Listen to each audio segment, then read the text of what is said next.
Tinapay mula sa langit. A daily morning devotion with CRC family.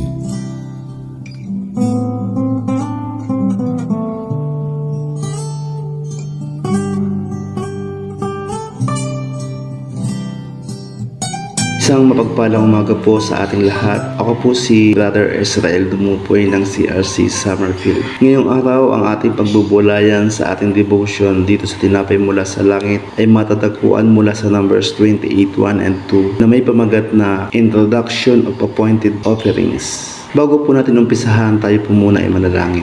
Panginoon Diyos nating lahat, lumalang ng langit at lupa. Narito kami ngayon sa mga oras na ito upang pag-aralan at pagbulay-bulayan ang iyong mga salita. Hinihiling po namin na gabayan at samahan mo po kami sa mga oras na ito. Hinihiling po namin na linisin mo po ang aming mga puso at gawin mo itong matabang lupa upang bawat salita mo po ay maging isang buto na lalago sa aming puso at isipan. Dalisayin mo po ang aming isipan upang lahat po ng iyong salita ay maunawaan at maisabuhay. Hinihiling po namin na sa bawat salita mo po ay pumukaw sa aming mga puso. Balutin mo po kami ng banal mong dugo, Panginoon, para walang kahit na anong gawa ng kaaway ang maging dahilan upang hindi kami makalapit sa iyong presensya. Maraming salamat po sa bawat salita mo po. Ikaw po ang maghahari. Dalisayin mo po ang puso at isipan ng bawat isa sa mga oras na ito upang bawat salita mo po ang aming maunawaan. Bigyan po kami ng katalinuhan sa mga oras na ito upang aming maunawaan at maisabuhay ang bawat salita at mensahe mo, Panginoon. Maraming salamat po, Ama. Ang lahat po ng ito ay aming inihiling sa dakilang pangalan ng iyong anak na si Jesus. Amen. Numbers 28:1 and 2. Una, mga pang-araw-araw na handog sinabi ni Yahweh kay Moises. Pangalawa, sabihin mo sa mga Israelita na sila'y mag-alay sa akin ng mga handog na pagkaing butil, handog na susunugin at mababangong handog sa takdang panahon. Sa buong mga kabanatang ito, kahanga-hanga ang napakaraming hayop, butil, langis at alak upang matupad ang inutos ng Diyos. Ipinapakita dito na ang Israel ay hindi lamang nasa Kanaan, ngunit sila ay pinagpala sa lupain. Meron silang kasaganaan sa agrikultura upang magbigay ng gayong mga handog. Mula sa ating nabasa, pinutusan ng Diyos si Moises na ipaabot ang kanyang tagubilin para sa mga Israelita. Sila ay mag-aalay ng mga handog para sa kanya. Kung ating babasahin sa wikang Ingles ang verse na ito gamit ang NLT version ay sinabi dito, "The offerings you present as special gifts are a pleasing aroma to me.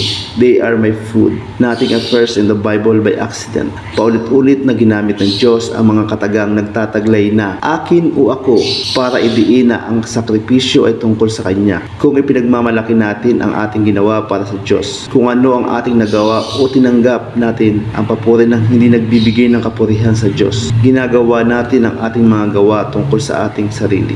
Mula sa unang Corinthians 3:21. Ito ay isang anyo ng pagmamalaki. Kapag hindi napigilan ang pagmamataas ay maaaring humantong sa ating pagkawasak. Mula naman po sa Proverbs 16:18. Ang kapalalo ay humantong sa pagkawasak at ang mapagmataas na isipan ay ibabagsak. Kaya habang tayo ay nag-aalay ng ating buhay sa Diyos, inuutusan niya tayong gawin ito ng may pagpapakumbaba. Isinaad sa Micah 6:8. Itinuro na niya sa iyo kung ano ang mabuti. Ito ang nais ni Yahweh, maging makatarungan ka sa lahat ng bagay. Patuloy mong mahalin ang iyong kapwa at buong pagpapakumbabang sumunod ka sa iyong Diyos. Madalas nating sinasabi na uhaw tayo sa Diyos, na pagtatanto ba natin na siya ay nagugutom sa ating pagmamahal, sa ating buong pusong debosyon, sa ating pakikasama sa Kanya. Kung talagang mahal natin si Jesus, dapat tayo maging masigasig na bigyan siya ng pagkain sa ating mga panalangin at pananabik at mga gawain, at dapat tayong manabik ng may matinding pagnanais na siya ay masiyahan.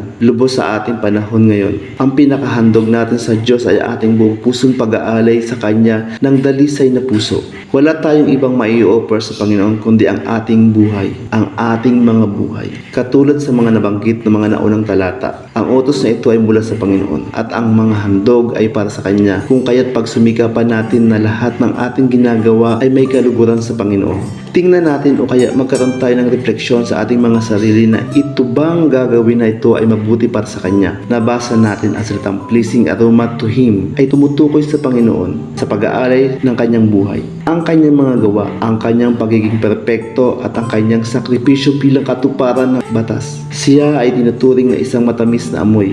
na nakakalugod sa iyong Ama. Tayo pong lahat ay muling manalangin. Ama naming Diyos, maraming salamat po sa mensaheng aming nadinig. Patuloy mo pong dalisayin ang aming puso. Salamat po Ama sa mga salita mo na bumago at pumukaw sa aming mga puso. Maraming salamat po sa kapayapaang ipinagkaloob mo sa amin. Maraming salamat din po sa banal mong Espiritu na sumama sa amin sa mga oras na ito. Lahat po ng ito ay amin pong itinataas sa matamis na pangalan ng iyong anak na si Jesus. Amen. Maraming salamat pong muli sa pagsama at pagsubaybay sa Tinapay Mula sa Langit. Muli po tayo magkita-kita bukas, 5:30 ng umaga. Maaari niyo din po itong ibahagi sa inyong mga YouTube, mga kaibigan at sa inyong mga kapamilya upang maranasan nila ang kabutihan ng Diyos. Muli po maraming salamat.